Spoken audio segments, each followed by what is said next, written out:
Do your cables keep breaking or going bad? Or is your worship pastor or tech director always on your case? You gotta wrap it and back wrap it. Over, under. Just give me that cable. Let's talk about being nice to cables. After all, what did they ever do to you? We got microphone cables, XLR cables, instrument cables, we have audio cables, video cables, extension cord cables, headphone cables. All kinds of cables can break, and it's good to know how to take care of them. Well, let's take a look at how cables are constructed and how we can take better care of them and make them last longer. One of the first ways to care for cables is to learn how to wrap and back wrap them. I'm not going to go over that today because there are a ton of great videos out there showing you how to wrap and back wrap cables. And so I'll link one in the description and also put one here. I think that's how it works. I can put a link right here. And you can click on that and learn how to wrap and back wrap cables. But today we're going to talk about why we should take care of cables. So here I have an XLR cable. It's a microphone cable, and if you look at the end of the plug, which we'll get a closer look at later, there are 3 prongs inside, and so there are 3 individual wires inside this cable, and they're all wrapped inside this black coating.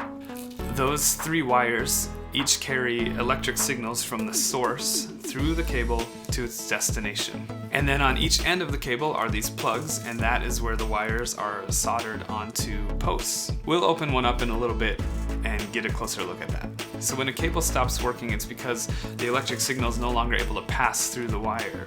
Maybe it's broken at the connection where it's soldered onto the post, or maybe it's broken somewhere in the middle of the strand. It's more common for a cable to break at the connection to the post, but they can break in the middle of the strand as well, especially if you're folding them or running them over with wheels or twisting it. If it's getting all twisted, then those little wires inside are going to wear out and they're going to break. So let's open up a cable and take a look at it and see what's inside. So this one, you take the screw out and then this just slides back, and then here you can see the connector.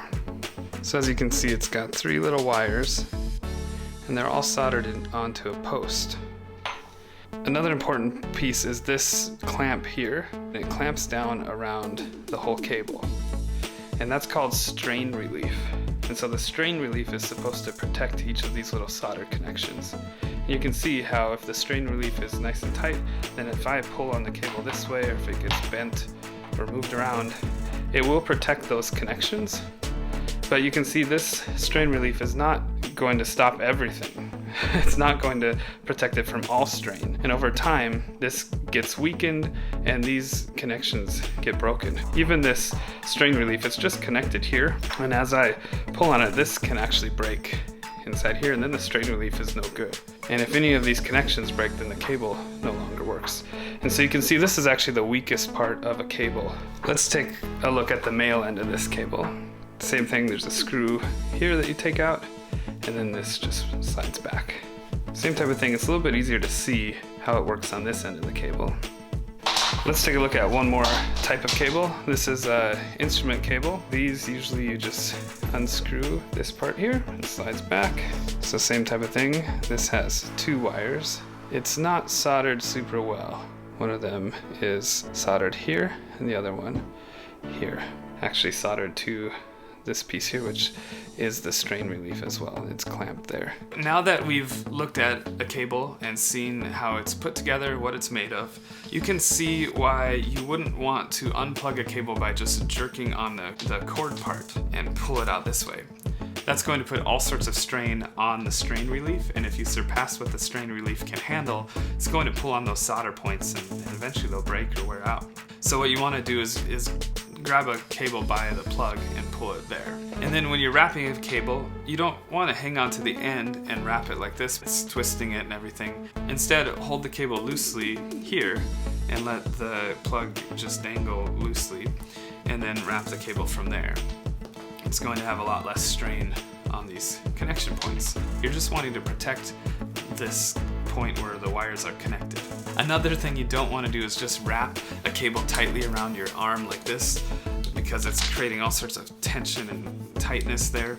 But also, as you're wrapping the cable the same direction, it starts to twist and it just gets all twisted. You maybe seen cables that get all, I don't know, messed up. They don't lay flat anymore because they've just been twisted a certain way. And that's hard on the wires inside in the middle of the strand. So that is why learning to wrap and back wrap is important, because you twist the wire one way and then twist it back the other way. You also don't want to wrap it really small and tight.